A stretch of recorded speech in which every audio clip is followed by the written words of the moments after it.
Hello and welcome to happilyeducated.com. So I just finished reading the book, Practice Perfect, 42 Rules for Getting Better at Getting Better, and I wanted to share a couple thoughts about it with you. So as the subtitle suggests, the authors believe that people can benefit from practicing pretty much any skill, not just those that are traditionally associated with practice. And as a result, I've been considering the role of practice in my life. Now, having played the cello for 27 years, I have accumulated a fair amount of practice experience. And none of the ideas in this book struck me as being particularly new or revolutionary, but this may just be because, as a professional musician, I have engaged in more deliberate practice than most people. Certainly, had the book been written about 15 years ago when I was super invested in learning to play cello better, but didn't really know how to practice well, I could have benefited greatly from reading it. But now, playing cello is not a high priority in my life, and so I rarely, if ever, practice, but don't tell my students. Now, the premise of this book, though, is that you can and should practice any skill or all skills. And I certainly agree with this. I mean, if you want to get better at something, well, of course you could probably benefit from practice. Thank you, Captain Obvious. And the authors are teacher educators, so they use many examples, perhaps even too many, from the field of teaching. Now, unfortunately, this forced me to recognize that I have not been making much effort lately to improve my teaching. I remember when I used to think about my students outside of lessons. I used to plan and prepare and then analyze how things went, but not so much so anymore. Pretty much for my classes, I make a lesson plan, but it is not detailed. And for my actual cello lessons, the student walks in the door, I look at my notes from the previous week, and go from there. Just make it up. And for the most part, this works for me. I've been teaching long enough that I can get by with very minimal preparation.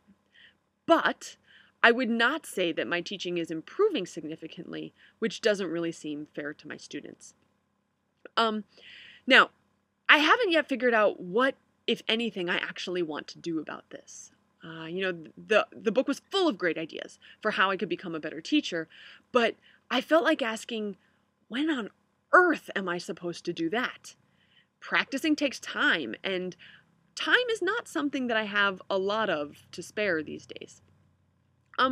So this strikes me as a real problem. If I don't have time to work on becoming a better teacher, what business do I have teaching? So basically, when it comes down to it, reading the book made me feel guilty.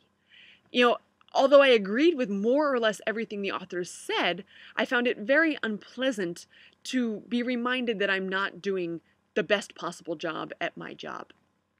And if nothing else, I guess this book provided good food for thought in terms of the reminder or being forced to acknowledge that I'm a wee bit overextended.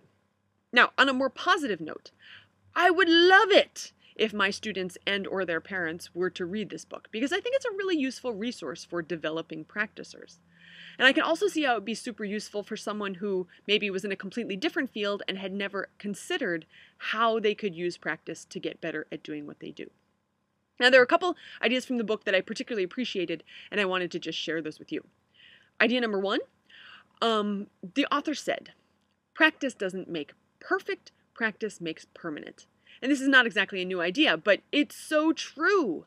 When I see my students, let's say they practice something wrong 20 times in a row, the only thing they've accomplished is getting better at doing it wrong, which obviously is a total waste of time. So the quality of your practice counts just as much, if not more, than the quantity of your practice.